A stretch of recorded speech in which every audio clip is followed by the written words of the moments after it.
It's Wednesday, April 16th, 2025. Welcome to Make It Make Sense. I'm Grant Herms. Today on the show, are Americans really that special?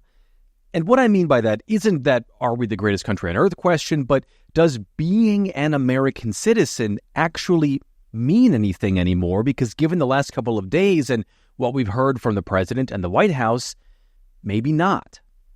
But before I get to that, I need to talk about some breaking news that happened while I was writing this episode this afternoon, and that is a federal judge in D.C. issued a ruling saying that he has cause to find the Trump administration in contempt of court, and not just civil contempt, but criminal contempt of court for disobeying his orders to stop sending planes full of people to El Salvador until he could figure out whether they were being deported without due process or not. So this is a case from about a month ago that I've talked about before, but it involves the U.S. government loading hundreds of immigrants onto planes and then deporting them to El Salvador to a notorious maximum security prison, which is called the Terrorism Confinement Center, or CCOT, as it's called. That acronym CECOT actually comes from the Spanish name for it, not the English translation. But as a quick refresher, this prison is used to house alleged gang members from El Salvador, people the country's president, Nayib Bukele, has deemed terrorists, many of them without trials. It's also considered to be one of the deadliest prisons on the planet, where people are routinely subjected to torture. Now, the threat of this happening without these people getting their constitutionally mandated days in court was so urgent that the judge ordered the planes be either turned around in the air or ordered them not to take off from the tarmac, but the government ignored that, and two planes that were in the air when this order went out still went to El Salvador. After that, the government began stonewalling in court for information about people who had been removed, any proof that they fell under a legal definition for deportation, and the judge found that the Trump administration had worked to essentially lie and hide the fact to the court that these flights had taken off and they knew about when they were going to take off. And that has gone on for weeks now. The administration has been trying different tactics to delay things here in court, to say that they don't actually have power over these deportations, something that we'll come back to again in this episode, and then eventually that they don't have to obey the court's orders in the first place because they were flawed. And that is just not how courts work. It's a really strongly held precedent that you can't just disobey a judge because you think that what they ruled is wrong, or even if they are actually factually wrong. You have to follow a court order until they're reversed by either that same judge or a higher court. That's how the rule of law works. And it's also where this judge is coming from. The judge in this case is saying that by disobeying him, the administration can now face criminal contempt charges, and those are punishable up to 6 months in prison or a $1,000 fine, according to the Department of Justice's own website. And the judge has ordered that by next Wednesday, the administration either has to prove that it is working to undo its behavior of contempt for his orders, and how that would work, I'm not really sure, or they have to give up the administration official who was responsible and in charge of disobeying his orders, so that person can be subject to an investigation and potentially prosecution. It's a really huge ruling here because this is the first time we've seen a court push back so forcefully against the administration's efforts to deport people without due process. It's also coming from a judge who has been the subject of a huge pressure campaign from Trump and Elon Musk and Republicans who have called for his impeachment over this entire case. And for him to issue this ruling in the wake of that is also another sign that at least one court isn't going to give in to an administration that so far has shown quite a bit of disdain for judges and their responsibilities and their duties. So this is going to be a case to watch.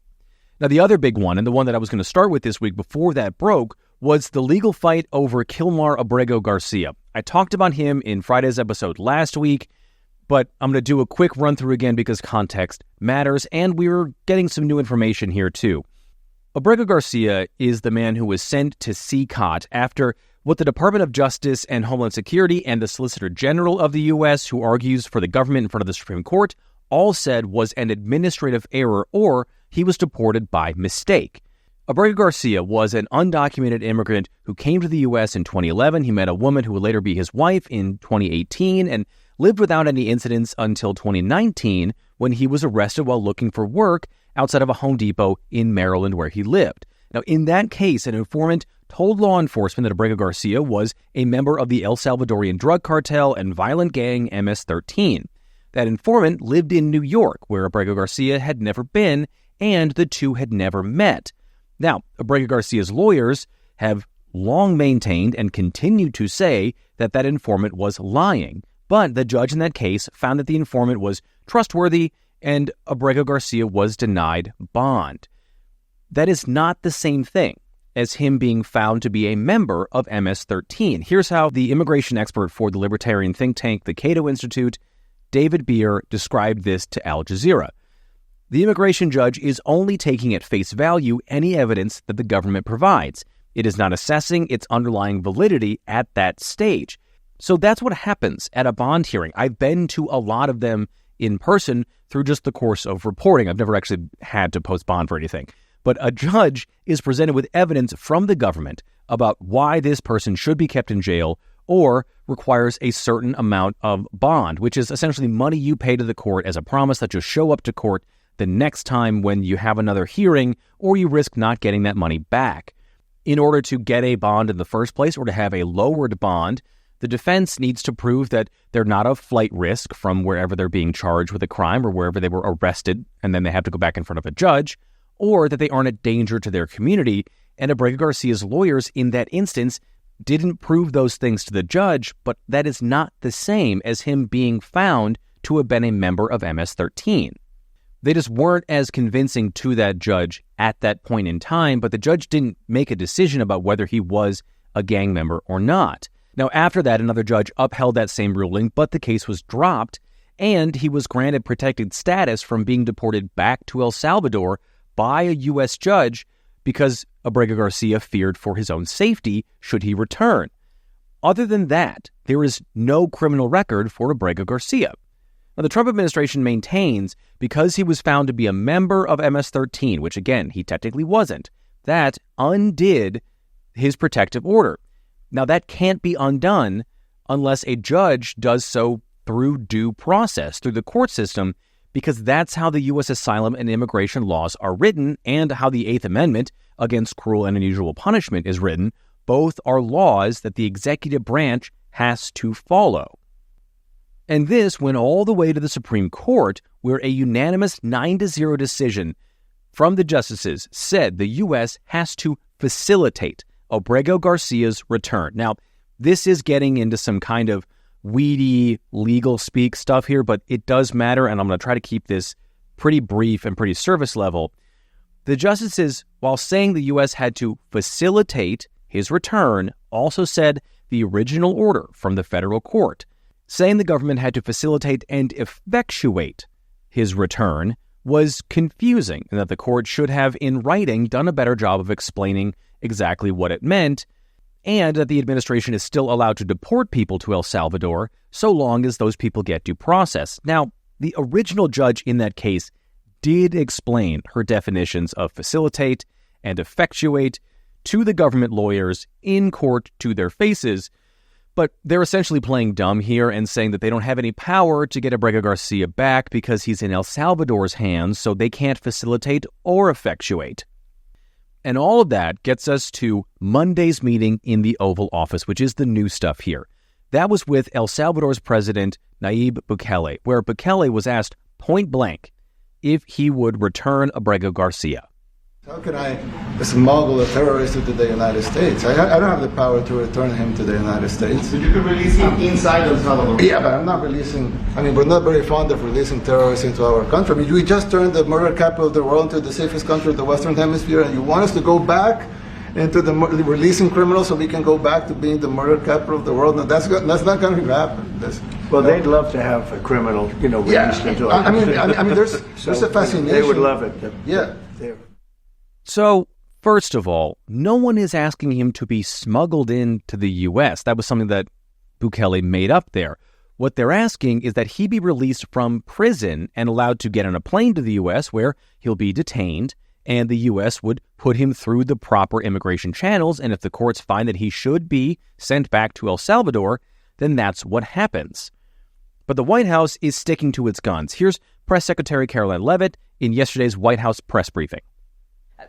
Abrego-Garcia was a foreign terrorist. He is an MS-13 gang member. He was engaged in human trafficking. He illegally came into our country.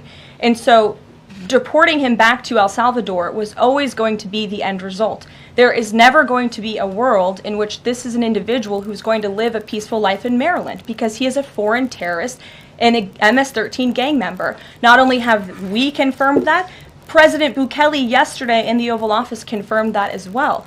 So he went back to his home country where he will face consequences for his gang affiliation and his engagement in human trafficking. I'm not sure what is so difficult about this for everyone in the media to understand, and it's appalling, truly appalling, that there has been so much time covering this alleged human trafficker and this gang member, MS-13 gang member. It's truly striking to me. So again, it was never actually proven that he was a member of MS-13. That's not what the courts found.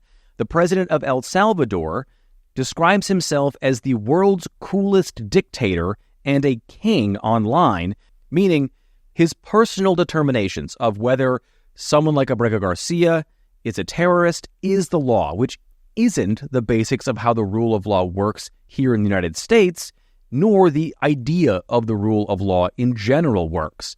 And then that part where Leavitt said that Abrego-Garcia was involved in human trafficking, she seems to have made that up on the spot. That's brand new. I have not been able to find any evidence of that in any reporting, in his court records, in court transcripts. And if it were true, it would have been the first thing out of someone from the administration's mouth when this case got brought to national attention, and we somehow haven't heard of this until now, that he was a human trafficker. It just doesn't add up.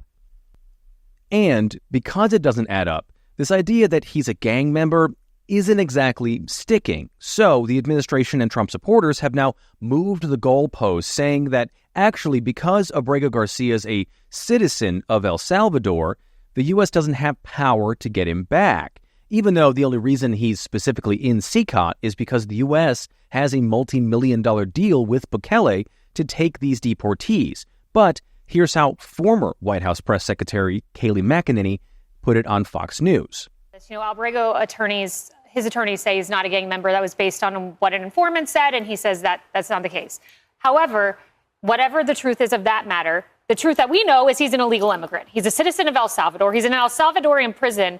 And we're supposed to force a foreign country to bring him here, a non-citizen, illegally in our country? So the answer to her question is yes, because the U.S. has a deal with El Salvador, like I just said, and there are a ton of other levers the U.S. can use to get one of the poorest Central American nations to do what it wants. Now, on top of all of this, the Maryland judge overseeing Abrego-Garcia's case ordered the Trump administration to show it was facilitating his return to the U.S. every single day. And the government hasn't been doing that, at least not according to the judge. According to the judge, what they have been doing is sharing his location and condition, which has been over and over simply saying that he is in CICOT and he is secure, which I'd argue isn't really a description of his condition. I think the judge actually means here, like, how is he physically and maybe mentally, but it certainly isn't saying how they're working to bring him back to the U.S. to put him through the U.S. court system. And that has led the judge to say that she was looking into whether the administration could face contempt charges in her courtroom as well. And that's where that case stands right now. But it does not seem like the Trump administration cares anything about something like a criminal contempt charge, because in that Oval Office meeting, Secretary of State Marco Rubio and Deputy White House Chief of Staff and Trump's immigration policy architect and noted spreader of white nationalist propaganda, Steve Miller, said this. These are sick people. Marco, do you have something to say about Yeah, I mean, Stephen outlined it. I don't understand what the confusion is. This individual is a citizen of El Salvador. He was illegally in the United States and was returned to his country. That's where you deport people, back to their country of origin. Except for Venezuela, that wasn't refusing to take people back, or places like that. I can tell you this, Mr. President. No, the foreign policy of the United States is conducted by the President of the United States, not by a court. And no court in the United States has a right to conduct the foreign policy of the United States. It's that simple. End of story. And that's what the Supreme Court held, by the way, to Marco's point. The Supreme Court said exactly what Marco said, that no court has the authority to compel the foreign policy function of the United States. We won a case 9-0, and people like CNN are portraying it as a loss, as usual, because they want foreign terrorists in the country who kidnap women and children. But President Trump, his policy is foreign terrorists that are here illegally get expelled from the country, which, by the way, is a 90-10 issue. So Rubio knows that's not what the court said. Miller knows that's not what the court said. He also claims that Abrego-Garcia was accused of harming women and children, which he isn't, at least not according to anything that I've been able to find. But this is just a bald-faced lie about what the court ruled, and definitely the spirit of what the Supreme Court was saying. And even if they were both right, it's not about whether somebody was in the U.S. illegally and whether that person then can be deported. No one is arguing that. What they are arguing is that this has to be done by following the Constitution, because if due process is ignored for someone, it can be ignored for anyone. And that gets us to the most important immigration news so far this week. President Donald Trump saying he was all for deporting American citizens to El Salvador. Just a follow-up question, a clarification. You mentioned that you're open to deporting individuals that aren't foreign aliens but are criminals to El Salvador. Does that include potentially U.S. citizens, fully naturalized Americans? If they're criminals and if they hit people with baseball bats over their head that happen to be 90 years old, and if they rape 87-year-old women in Coney Island, Brooklyn, yeah, that includes them. What, do you think there's a special category of person? They're as bad as anybody that comes in. We have bad ones too.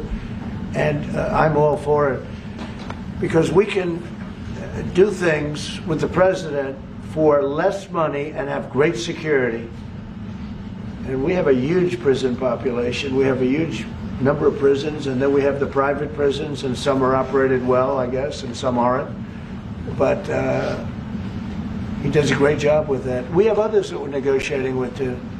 But no, if it's a homegrown criminal, I have no problem now. So ignoring that Trump was describing a made-up assault case and then a crime from 10 years ago where the guy got 115 years in prison, what struck me was his question, asking whether Americans were a special category. An American president asking what's so special about being an American is stunning. Being subject to our system of laws and government, that we have the right to not be cruelly or unusually punished when we commit a crime, and just because you commit a crime, no matter how heinous, doesn't mean you lose your citizenship, except for some really, really specific cases.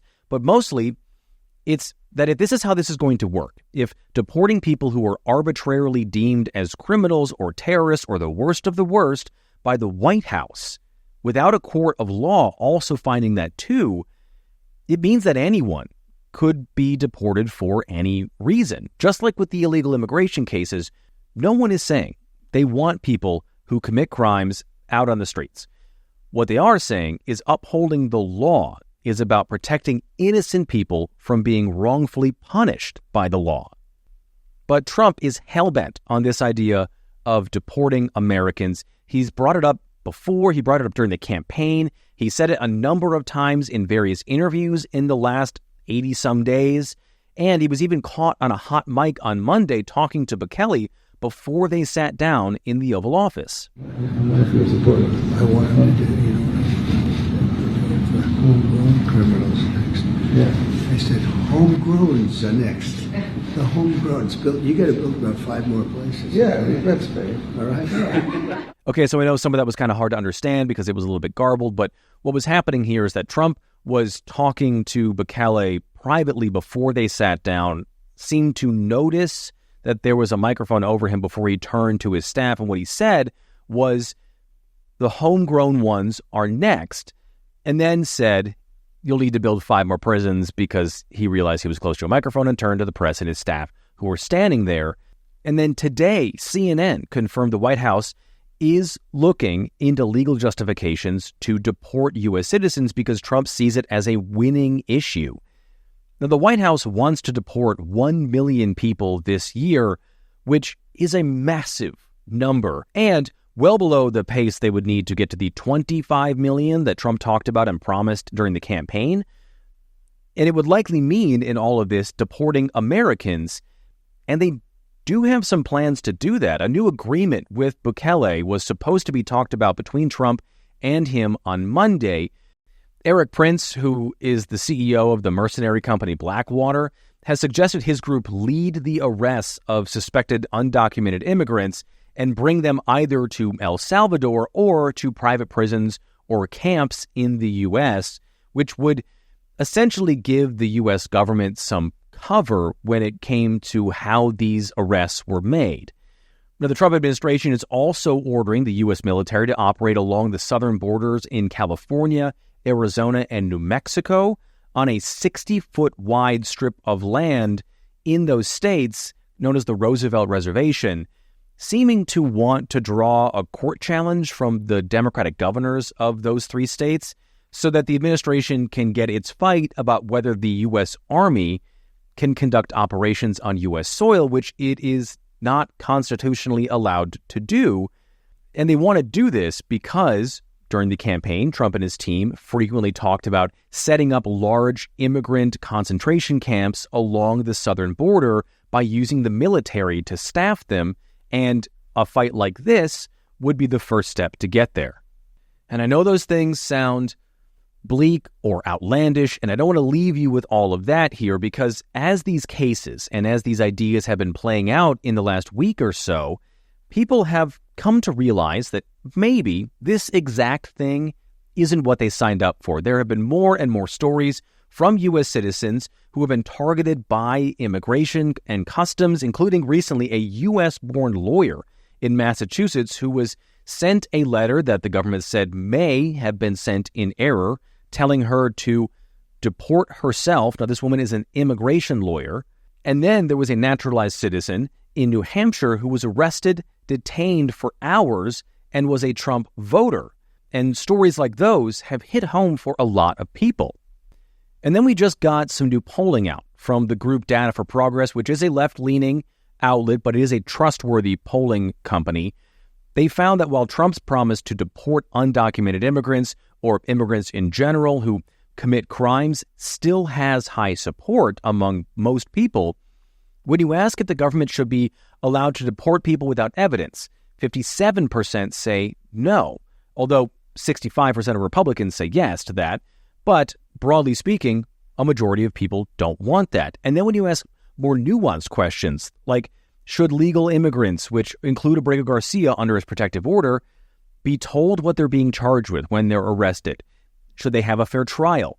If they should have the right to an attorney and an appeal on their court cases, a majority of Americans, with some of those answers in the high 70%, say yes to all of those things, including Republicans. So what this means is that there is a tipping point here. There is a ceiling to how much people are willing to accept when it comes to the government ignoring constitutional rights. And the question is now, what happens when the government hits that ceiling? Because it certainly feels like we're on a rocket ship to get there. And that is it for today's episode. Please rate and review the show on whatever podcast app you listen to this on. It really helps spread the word. You can like, subscribe, and hit the bell for notifications on YouTube so you don't miss out on any new videos. Also, subscribe to the Make It Make Sense Substack. It's just $5 a month. And as always, continue to share the show on social media. It's MIMS News Pod. That's MIMS News Pod, all one word on every platform. I am at Grant Herms on X and Blue Sky, and at Grant Herms TV on everything else. Thank you so much for listening today. I'm Grant Herms, and I'll talk to you on Friday.